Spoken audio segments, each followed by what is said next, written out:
കഴിഞ്ഞ ദിവസം അതിരൂപതയിലെ ഒരു മുതിർന്ന വൈദികന്റെ ഒരു വീഡിയോ കാണാനിടയായി. മഞ്ഞപ്ര ഇടവകയിൽ കൊച്ചച്ഛനായിരുന്ന ജെഫ് അച്ഛനെ കുറിച്ചായിരുന്നു അദ്ദേഹം പറഞ്ഞതെന്ന് തോന്നുന്നു. അതിനു പുറകെ ചില ഓൺലൈൻ മാധ്യമങ്ങളിൽ ചില വാർത്തകളും സോഷ്യൽ മീഡിയയിൽ ചില കുറിപ്പുകളും കണ്ടു. ജെഫിനച്ഛൻ മാപ്പപേക്ഷ കൊടുത്തിരിക്കുന്നു. വളരെ സന്തോഷം തോന്നി. അങ്ങനെ വീണ്ടും വീഡിയോ കാണാൻ പ്രേരണയായി.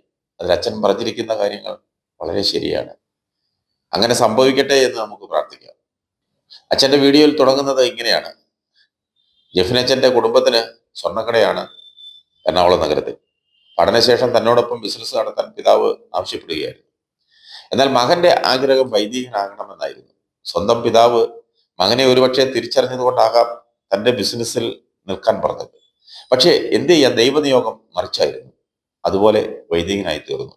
എങ്കിലും ദൈവത്തിന്റെ യഥാർത്ഥ ഒരു പുരോഹിതനാകണമെങ്കിൽ വൈദികൻ പറഞ്ഞതുപോലെ സ്വർണം അഗ്നിയിൽ സ്ഫുടം ചെയ്തെടുക്കും പോലെ ശുദ്ധീകരിക്കപ്പെടണം. ഇപ്പോൾ അച്ഛൻ ശുദ്ധീകരണ പ്രക്രിയയിലാണ്.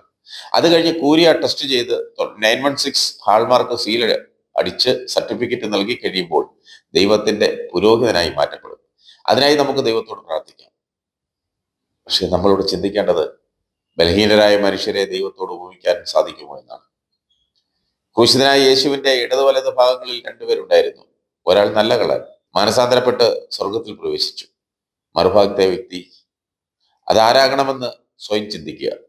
ജെഫിനച്ഛനെ കുറ്റപ്പെടുത്തിയതല്ല, തെറ്റുകൾ മനസ്സിലാക്കി തിരുത്തി മാനസാന്തരപ്പെട്ട് വേണം വീണ്ടും വിശുദ്ധ കുർബാന അർപ്പിക്കാൻ. ആരുടെയും, പ്രത്യേകിച്ച് വിമതന്മാരുടെ ചട്ടുകമാകരുത്, നാവാകരുത്. വിമതന്മാർ സഭയ്ക്കെതിരാണ്. ഈ സഭയെ തച്ചുടയ്ക്കാൻ നിൽക്കുന്നവരാണ്.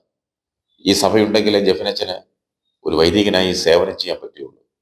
സീറോ മലബാർ സഭയാണ് വൈദിക പട്ടം നൽകിയത്, അല്ലാതെ വിമതന്മാരല്ല. തെറ്റുകൾ ആർക്കും പറ്റാം.